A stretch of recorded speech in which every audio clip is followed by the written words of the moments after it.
Mandang seperti apa sebenarnya kualitas human capital kita? Apakah memang ada gap yang cukup signifikan? Apalagi tadi disampaikan oleh Bu Lili, yang pintar-pintar ini sudah ditarik oleh negara tetangga. Silakan Pak Haryadi. Eh, Sebelumnya nyambung dulu dengan Opung Manerep. Saya kalau menanggil beliau saya Opung. Jadi tadi Pak Manerep menyampaikan bahwa Michael Porter kan ada diamond theory ya Pak ya. Yes. Jadi ada country factor endowment, ada firm strategy structure, rivalry, domestic demand condition dan related supporting industries. Jadi kalau kita mau bicara di sini sebetulnya apa yang disampaikan oleh Michael Porter itu sangat relevan untuk kita mengukur daya saing kita. Jadi tadi saya mulai dengan human capital dulu deh. Tadi kan Maria nanya itu ya. Di diamond theory-nya Michael Porter tuh itu termasuknya ada di country factor endowment. Jadi seberapa besar suatu negara itu bisa memberdayakan rakyatnya gitu kan. Nah, kalau di sini dari definisinya aja kita pusing gitu. Nah, definisinya BPS itu 1 minggu Mbak bekerja 1 jam itu udah dianggap bekerja. Coba itu bagaimana ngitungnya gitu kan. Tadi kita lihat tuh di bumper tadi bapak-bapak supir angkot pada ngamuk semuanya kan. Jadi kalau begitu makanya dibilang pengangguran terbuka kita kalau nggak salah hanya 8 atau 9 juta. Nah ini menarik, kebetulan saya ada datanya juga terkait dengan pengangguran dan juga pekerja kita di tahun 2025. Ini kalau kita lihat datanya, ini sebenarnya untuk employment itu naik Pak di 2025. Tapi untuk penganggurannya juga naik gitu. Mbak, employment-nya itu tadi dihitungnya 1 minggu bekerja 1 jam itu pekerjaan itu employment. Kan kita jadinya bagaimana? Jadi kalau bikin artinya nggak akurat gitu ya Pak? Lah iya coba gimana? 1 minggu kerja 1 jam itu dianggap bekerja, employment gitu kan. Jadi kita itu senengannya, mohon maaf ya kalau saya sampaikan ya, senengannya tuh bikin alat ukur yang enak aja deh untuk yang lagi sebagai penyelenggara negara gitu ya kan. Menurut saya nggak begitu. Panjang ceritanya nih kalau kita bicara human capital. Seperti contohnya ya, dibilang bahwa kita ini termasuk negara yang berkembang dengan kelas menengahnya maju dan sebagainya. Tapi kalau kita lihat penerima bantuan iuran jaminan kesehatan itu BPJS Kesehatan itu jumlahnya seratusan juta lebih itu Mbak. Dan kata kriteria untuk penerima bantuan iuran itu salah satu kriterianya adalah dalam satu keluarga pendapatannya adalah 600.000. Lah kalau 600.000 bagi 2 aja deh, satu keluarga berdua gitu ya suami istri, itu 300.000 kan. Baik. Nah jadi kembali lagi. Artinya dari pendataan ini juga kita harus benahi begitu ya Pak. Intinya gini, intinya bahwa kalau kita bicara, yang saya setuju ya, faktor paling menentukan di daya saing itu adalah bagaimana rakyatnya produktif atau enggak.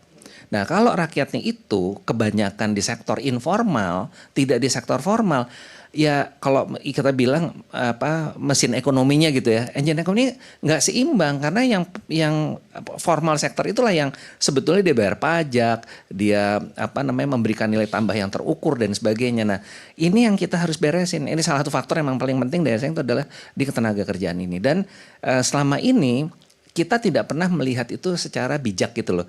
Politiknya kebanyakan gitu ya, pertimbangan politiknya lebih banyak daripada pertimbangan saintifiknya. Saintifik itu maksudnya lihat dong supply and demand-nya gimana, bagaimana kebutuhan masyarakat seperti apa. Itu bicara human capital. Tadi ada domestic market. Kita itu Mbak sekarang kacang kedelai import, padahal bangsa kita makan tempe 4 tahu ya. Susu 80% import, garam industri import, jagung import, segala macam import lah. Bagaimana kita mau bicara padahal kalau kita bicara domestic marketnya 285 juta orang loh. Jadi yang ngambil keuntungan kita ya yang negara lain gitu loh. Terutama di sini dari China ya. China tuh kan luar biasa dia kita kita import dari mereka. Kira-kira begitu Mbak. Baik, kalau di sektor Bapak deh, di sektor pariwisata, Bapak lihat daya saingnya ini sudah setara belum dengan negara-negara tetangga? Saya ambil contoh backbone-nya pariwisata tuh kan penerbangan ya. Penerbangan kita udah semua mengeluh paling mahal gitu loh jatuhnya.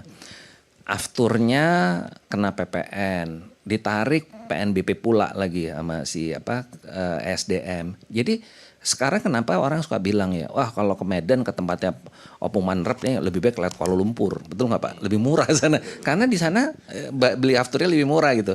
Lah kalau begini terus kan kita repot. Jadi kalau kita bicara potensi pariwisata luar biasa. Kalau kita bicara daya saing dalam arti kata ketersediaan ini ya objek wisatanya, budaya dan sebagainya kita luar biasa. Tapi problemnya adalah bagaimana dengan penerbangannya, bagaimana dengan infrastrukturnya. Negara kita kepulauan, arkipelago, tapi kita cruise-nya nggak ada gitu kan. Di dunia ini cuman 2 yang besar, Caribbean, Mediterranean. Indonesia tuh bisa yang ketiga, yang populer. Tapi kita nggak pernah serius menggarap wisata bahari kita. Akhirnya ya seperti ini. Jadi kalau Mbak tanyakan gimana daya saing kita, ya kita nyatanya jauh kalah. Kita visitors turis wisatawan mancanegaranya hanya sekitar 15,3 juta ya yang tahun 2025. Secara yang Thailand itu udah 37 Mbak, 37 juta lebih gitu. Jadi mau dilihat dari manapun memang kita harus koreksi ya, kita punya daya saing. Kita bicara ini paling bagus deh. Competitiveness kita mau di mana sebetulnya. Nah, itu yang saya bilang yang harus dilihat dari berbagai sektor. Termasuk juga tadi masalah strategi perusahaan ya, firm strategi, recovery-nya gimana. Kita boro-boro mau bikin firm strategi, orang aturannya berubah-berubah terus. Hari ini ininya begini, besok berubah lagi. Itu juga kan bikin repot gitu. Seperti itu Mbak. Baik, saya kembali ke Pak Manarap. Pak Manarap kan tadi kita sudah dengar nih yang disampaikan Bu Lili dan juga Pak Haryadi selaku pelaku industri. Tadi Bapak sampaikan satu yang mungkin harus kita ubah itu adalah regulasi impor begitu. Tapi sepertinya ini masalahnya kalau tadi kita dengar dari Pak Haryadi bukan semata-mata karena barang impor aja gitu Pak. Ini sudah banyak yang terjadi sebelum akhirnya barang impor itu datang dan membanjiri pasar kita. Iya. Baik, Bu Maria, jadi ini memang sudah kita sampaikan tadi, walaupun sebetulnya Michael Porter hanya membuat 4, sebetulnya kalau diurai ini banyak sekali, Bu Maria ya. Banyak ini sebetulnya yang mendukung itu ya. Yang perlu dibenahi lagi, regulasi perlu dibenahi ya. Tapi kalau saya melihat yang paling utama itu karena yang bisa membangun negara ini adalah para pelaku bisnis. Itu harus clear itu ya. Bukan pemerintah, bukan. Pelaku bisnis yang harus kita dukung ya. Agar pertumbuhan ekonomi, pembangunan ekonomi bisa berjalan baik. Pelaku bisnis didukung dalam hal apa nih Pak? Perpajakan misalnya? Banyak hal, misalnya bunga tapi kan uang, pajak kita juga turun nih di bulan dan lain sebagainya. Januari. Banyak hal. Bunga uang, infrastruktur. Kemudian juga termasuk bagian yang perlu dibenahi itu bagaimana mereka terlindungi produk-produknya itu. Itu sangat perlu dijaga ya. Karena sebetulnya begini, kalau ini tidak dilakukan pembenahan terhadap mereka, terhadap UKM, UMKM, ini sia-sia. Ya. Kembali saya sampaikan lagi, pelaku bisnis, para entrepreneur, para pengusaha, itu yang bisa membangun negara. Contoh, Pak Haryadi ini katanya ada sekitar 2.500 tenaga kerjanya. 2.500 tenaga kerja itu artinya 4 kali 2.500, 10.000. Artinya 10.000 setiap bulan dia kasih makan. Ya. Ente Corp ya, dengan 4.000 tenaga kerja. Ya. Artinya itu 10.000 setiap bulan harus dikasih makan oleh Ente Corp. Kan itu artinya membangun negara kan, menyiapkan tenaga kerja. Dan mereka lah yang bisa membangun negara. Baik, tapi keberpihakan yang seperti apa Pak? Apakah gelontoran insentif ini kurang untuk pengusaha? Di mana kita tahu juga pemerintah sudah memberikan banyak insentif sebenarnya untuk sektor-sektor prioritas. Ya, termasuk bagian dari regulasi tadi. Ya, jangan ada lagi kutipan-kutipan itu lagi ya. Yang ada disinsentif bukan insentif ya. Iya.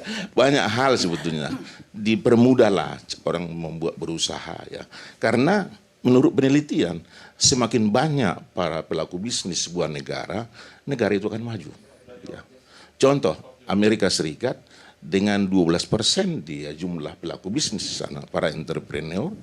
Dia nomor 1, daya saingnya bagus. Jepang 10%, mereka juga sangat bagus, membuat daya saing bangsa itu menjadi bagus. Kalau kita, angkanya pun belum jelas sebetulnya, 1,6% sebetulnya. Itu kalau menurut standarnya 3% di sebuah negara itu sudah dikatakan menuju negara makmur dia. Malaysia 3%, Singapura 7%. Ini angka-angka yang perlu harus didukung para UMKM, UKM agar bisa mereka memproduksi barang untuk pertama tadi yang disampaikan Pak Aryadi untuk keperluan domestiknya duluan. Kalau sudah itu terpenuhi, jangan lagi ada impor, itu kira-kira ya. Jangan lagi barang masuk dari luar ya. Masa pakaian kita nggak bisa siapkan. Masa misalnya jeruk dari kampung saya di Barastaki, jeruk sangat enak ya. Tapi kalau bersaing dengan yang dari Cina tadi itu ya. Itu kira-kira tidak masuk akal kan sebenarnya. Itu yang harus dilindungi bagaimana agar produk-produk dalam negeri itu bisa mengisi domestiknya dan juga bisa menjual keluar. Baik, tapi apakah kalah saing ini erat juga kaitannya dengan kualitas sendiri, Pak? Karena kan banyak kita yang mencari kualitas terbaik yang ternyata ini bisa disediakan oleh barang-barang impor. Ya, kalau soal apa memang beda jeruk Brastagi dengan jeruk dari Cina, saya pikir tidak terlalu apalah ya. Tidak. Pakaian, apa yang tidak bisa dibuat di Indonesia ini? Tapi kenapa gulung tikar? Pengusaha-pengusaha dari industri pakaian, gulung tikar loh, Sritex habis dia dan yang lain. Ini kan perlu dilindungi ini produk-produk dalam negeri agar bisa itu tadi kami sampaikan mengisi domestik demandnya itu satu yang pertama. Kemudian juga nanti kalau sudah ini terisi penuh, jenuh dia pasar itu, oke, kita keluar lagi menambah pendapatan negara. Kami kira itu, Bu Maria. Ya. Baik, menarik sekali, kita akan bahas lebih dalam lagi usai jeda. Dan tetaplah bersama kami akan kembali sesaat lagi di Merah Putih.